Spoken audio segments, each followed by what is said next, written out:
me to It's say. no, it's not weird at all. It's not weird. Well, I think we're back up, so that's good. Let's see if this I just goes can't back see on. you, but that's not a huge deal. Yeah, no, I'll fix that. It's coming your way in a Gotcha. second. Yeah, hold on. You got you, buddy. Sorry. Yeah, there we go. And I see you, and you zoom in, and there we go. I just got you. I Okay, just got your notification, so you're up. yeah, you should see me in the side window up there. You see me now? You see us in this little guy? Yeah. I got you, buddy. Excellent. And I think audio wise, it was a little choppy on my end. I don't know if that's something else. That might just be stuff starting up, just being a jerk. So it's possible. You hear me? Obama. I sure can. Okay. Did you play Obama? Was that you? Or was that me? All right. All Sorry, right. I hit the wrong button. That's right. Okay. So hopefully we sound okay on that end. And then choppy. Everybody, does everybody hear him okay? I'm back. Refresh. Let everybody know we refresh. We had a crash. So, and it was right when we started to, have a That's what everybody was saying. a real discussion. Yeah, it's a conspiracy. It's the deep state. They're after us because they don't want us to solve these things. They want them to go on perpetually and make people hate each other for as long as possible. Isn't that how you get more subscribers, though? You got to get canceled well, in order to get more subscribers. Sure, it's the dark emoji plan from Facebook, but on the foreign policy version. So, Right. yeah. So, All right, so where were we? Sorry, we I were didn't mean okay. to We were at okay. crash We over were that. at. It wasn't that they hired Hamas guys to do it. It's that Hamas has infiltrated since the elections UNRWA and all the aid organizations, both with their fighters and their control people. To they're everywhere. They're in all this thing. They were the duly elected government of it, but they also We should in say their that there charter. are open debates to how much that has been, used to Israel's benefit as such. I know there's obviously the examples out there that you talked about of the people wearing the Yeah. chains and the young kids and stuff like that. But as far as this situation goes, every part of this was pre-coordinated with the IDF, from their humanitarian mission to their Yeah. itinerary to their Right. route to the security forces that they were going to have with them, to the logos on the top of the cars. Now, if you're saying that you saw Telegram videos of people riding on top of the cars and shooting, I'm not going to say that you're wrong or not believe you. Yeah. I would say, why the hell would their security forces on Earth, if everything is pre-coordinated? They were actually in an area that wasn't supposed to have any. I forget what the exact term was for the area that they were in, but it was basically a no conflict zone, for lack of a better Right. term. Well, So the idea was, why their and security this is Go ahead. This is the part we can't. You and I aren't going to be able to discern from what we're hearing from the Israelis or from the other groups in there, because they don't conduct And, no, they don't conduct independent investigations. Right. Every they bit dumped of their that- investigations is Agreed, done by. agreed. But there's no other methodology that's going to be able to even do that, because you're not going to send in like Of course UN there is. inspectors. Of course there is. You No, bring during in people from Britain, and you can bring in people from USA, Britain, France, people with military knowledge, to conduct the investigation through From a neutral yes, a neutral and in party. the after action report, I completely agreed. I just mean there's not going to be an on the ground investigation around this area. Okay, right, and, right, and right. Gotcha. You're not gotcha. gonna like interview the scattered people that were involved in the secondary move of the convoy or the other convoy that was with them, because those people are long gone. That's the issue. And again, this here's the thing: is the question is, does a situation like this define the entire fight? And some will say yes, and some will say no, that this is indicative of how the Israelis do things, or it's not. If it is, then that's intrinsically the problem, and I guess Hamas is right to want to wipe out all the Israelis into the sea, because that means they're the Nazis in this situation. Well, And if that's two the things can be true right. at the same time, two things can Right, I be agree. false at the same time. Right. You know Well, what I what mean? I'm saying is, I think, and then you get into, if it's not an ordered thing, if it happened because these soldiers or whoever's making the call in the field are in, war mode and are disconnected from the policy, and they do get broomed because of it, which is something that happens sadly in war. The question is, how do you mitigate that, stop that from happening? Leadership. Right. Huh? It's a direct result of leadership. They don't believe they're Right. going to be held responsible. They're seeing how, I mean, Haaretz had an article the day before, an Israeli publication had an article the day before this happened, or 2 days before this happened, saying that the Israeli IDF soldiers were out of control. They were absolutely out of control. It was indicative of their leadership. The commanders have no control over what these people are doing. There's no investigations by by other parties to come in and say, okay, these people are not acting right. Investigation where they shot 3 of their own hostages. I mean, there's we can point. I played on my broadcast last week. The UN Special Rapporteur for Palestine and Israel just conducted a 5-month investigation where they said that the ICJ could spend months looking into the acts and activities of the IDF just from October 7th. Never mind before that. She came out and said that the protocol for genocide has pretty much been met. The ICJ has come out and said there's probable cause to suspect that a genocide is being, like I said, Humanitarian International, Refugee International, their evidence, I sent the link in the chat, came out and said that they were absolutely, Israel was 100% affecting and inhibiting aid into Gaza, and not just checking trucks. I'm talking about not letting food, aid, and other resources get into Gaza. It's just, these aren't my words. These are experts that have spent months and months looking into this subject and talking about it. I mean, this is the UN. This isn't just like me spitballing over videos that I've seen. You know what I mean? So, I mean, and another thing, not to go off. I don't mean to get too deep into it, but the way when you talk about the number of bombs dropped in Gaza compared to the casualty rate, the number of bombs dropped, the number is coming from Israel. Okay, so we can't yet confirm or deny yet. We can also say that there's between a 9 and 14% of the shells of the ammunition that they fire don't explode. So there's a failure rate of between 9 and 14%. So that takes off some of the bombs drop. You can also talk about the bombs that they've dropped just to level buildings with suspected tunnels underneath with nobody in them. So that's a lot of bombs right there that they know they're just dropping on buildings with nobody in there. So you can take those basically off of the bomb count. So when you actually look at it, the bombs to civilian casualty ratio is not. It's just not indicative of them doing. I mean, even in the beginning of this fight, they had no humanitarian aid convoy attached to the first military commanders that went in there. They had military commanders that were. Hold on. Let's stay on the point of the bombs, because I'm not quite sure I understand what you meant about the equalizing of the.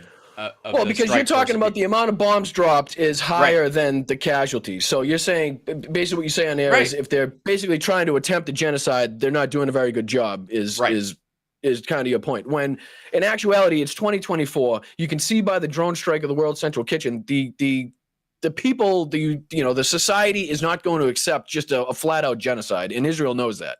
Okay, so they can't just go in there and bomb everybody.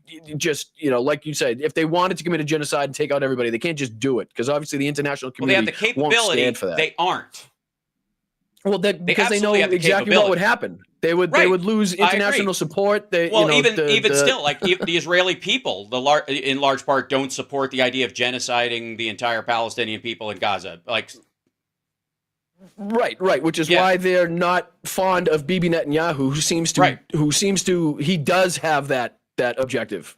In my opinion, I think that's why he was friendly with Trump so much, because he's Trump literally just said yesterday, you got to finish the problem and wipe them out. Right? That was his thing. Correct. Right. I'm with you on that one. Believe me, I'm not saying that. I'm not saying that this is don't vote for. This is not a don't vote for Joe Biden type of thing whatsoever. I am under no illusions that Joe Biden. I mean, like we just saw, he's obviously listening to the people in the outrage, responding, responding to Bibi Netanyahu from what the people of the nation are saying and feeling, basically. So he's listening, which is what we want a president to do. You want a president that will listen and hear, which is why I didn't really have a problem. And some people may get mad at me for saying this. I didn't really have a problem with that whole Minnesota thing. I think that was democracy in action. I didn't hear any one of them talk about don't vote for Joe Biden in the general election. I think they were sending a message, and I think Joe Biden got that message. Honestly, I think that was just democracy. People expressing their beliefs and trying to send a message to their leader, like, listen, we don't agree with what the hell's going on, and we're going to send a message. No, I didn't hear anybody of the politicians tell, like I said, don't vote for Joe Biden in the general election or vote for Trump over Joe Biden. I didn't hear any of that. If it happened, I disagree with that.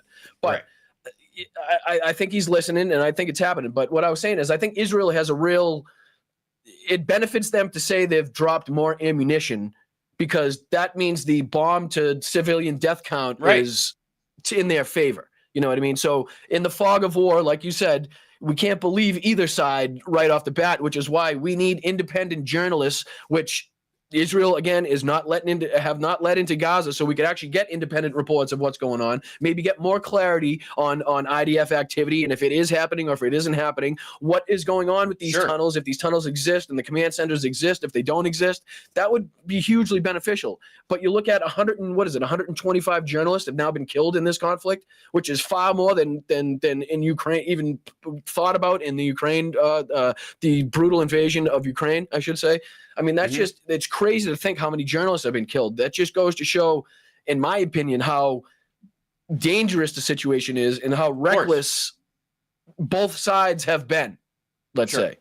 Well, I would argue that we argue about recklessness on behalf of Israel, whereas there's an assumption, and this goes to sort of the bigotry of low expectations when it comes to Palestinians in Gaza specifically, not the West Bank, but the Palestinians in Gaza that have been voted in Hamas and the like, that those folks in particular, the assumption is that of course they're going to act like animals and kill people and stuff, because wouldn't you, or this is just the situation and this is how they're going to act, whereas Israel can be a responsible party, so we can judge them based on that idea, but the Palestinians and the Hamas specifically are incapable of being responsible. They are in a situation, that's where the open air prison conversation is. And again, Egypt is one of the borders. Never mind the ocean. Israel is two sides of the border of Gaza.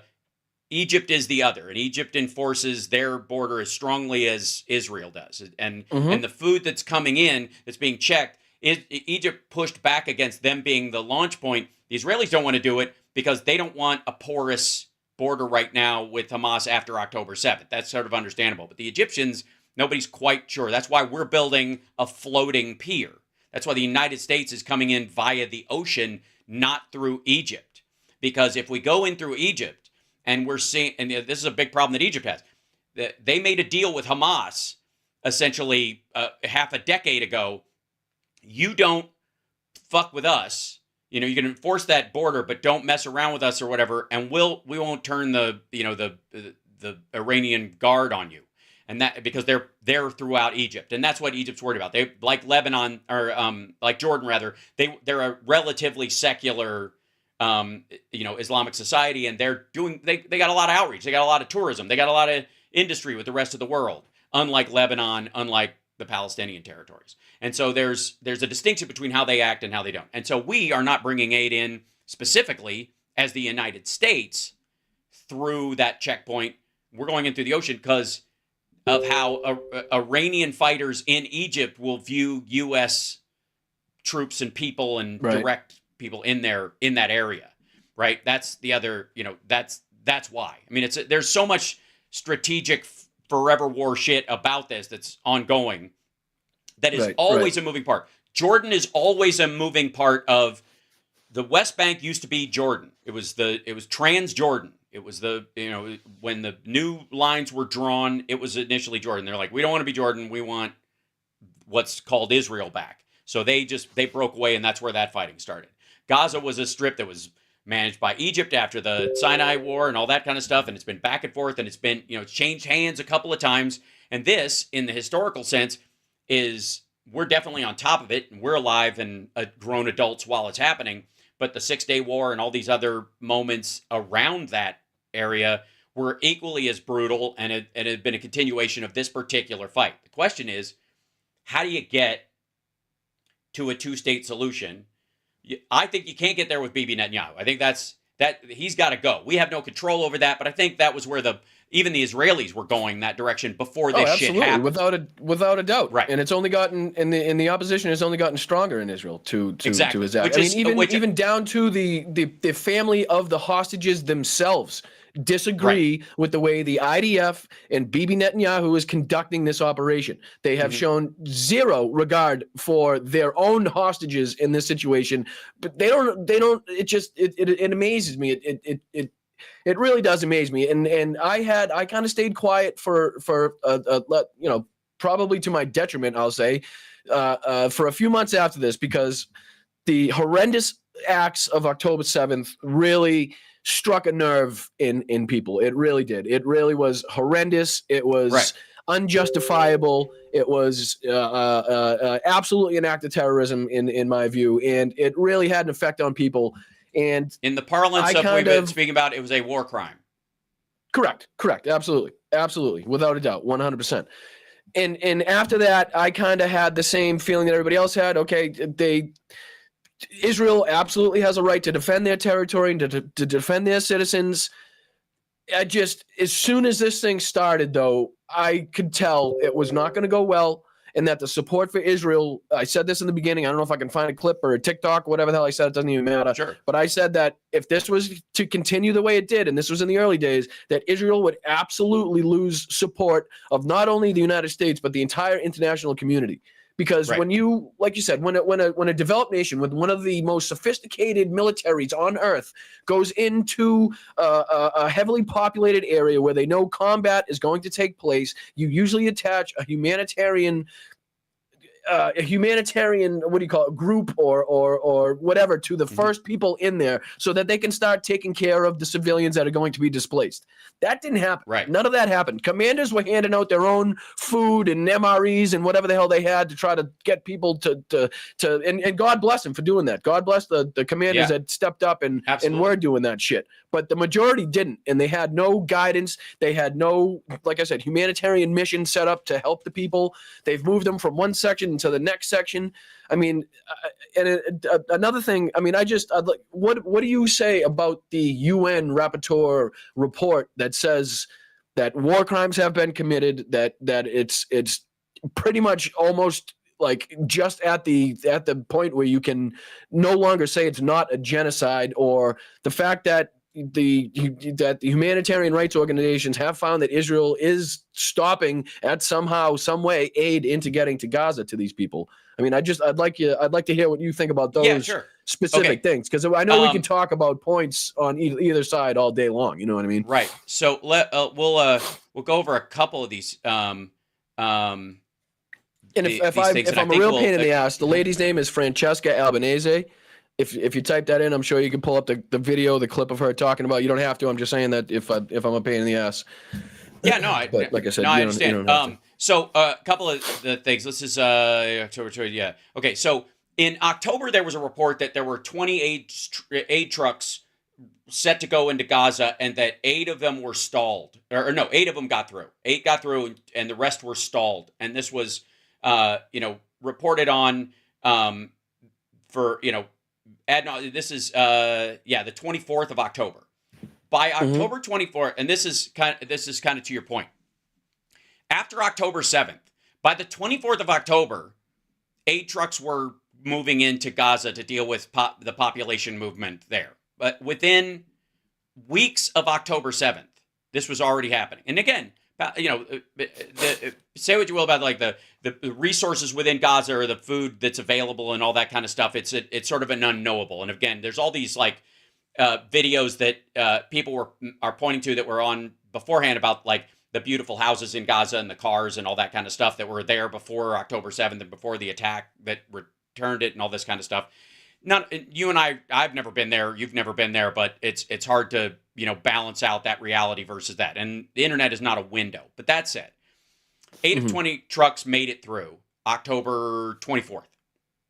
Since that time, the system that's been put in place has been like repeatedly checked by us, because we've been arguing for this, for a hostage.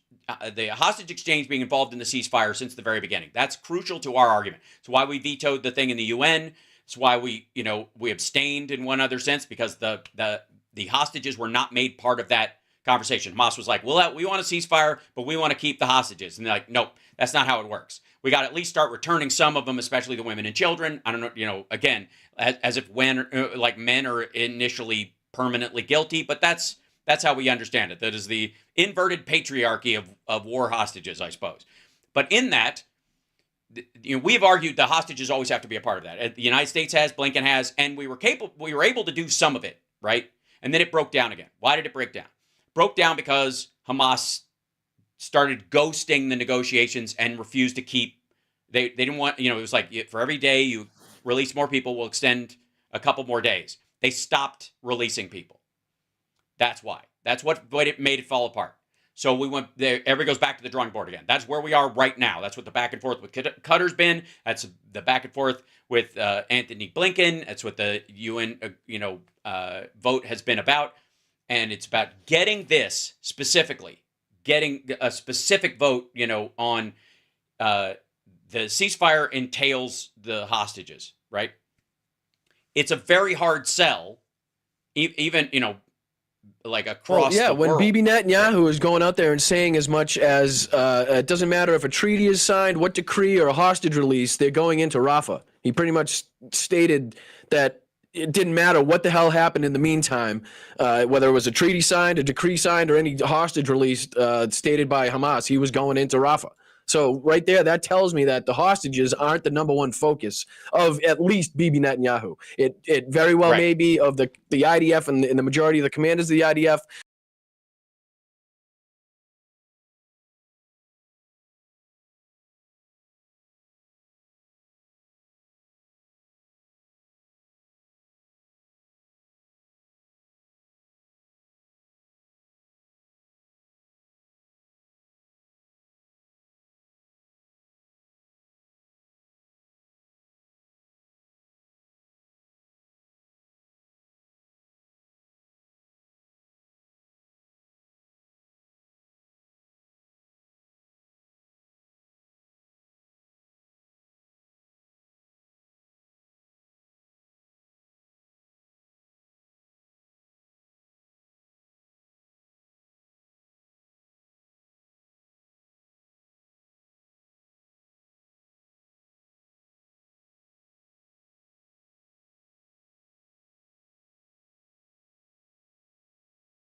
Can you hear me? Can anybody hear me? Am I taking the show over? I can see the chat. So if you can hear me, let me know. I don't think you will, though, because Hal couldn't hear me. You can hear me? All righty. Let's go. Let's go. I think Hal's just he may be switching mics. Maybe I'm not sure.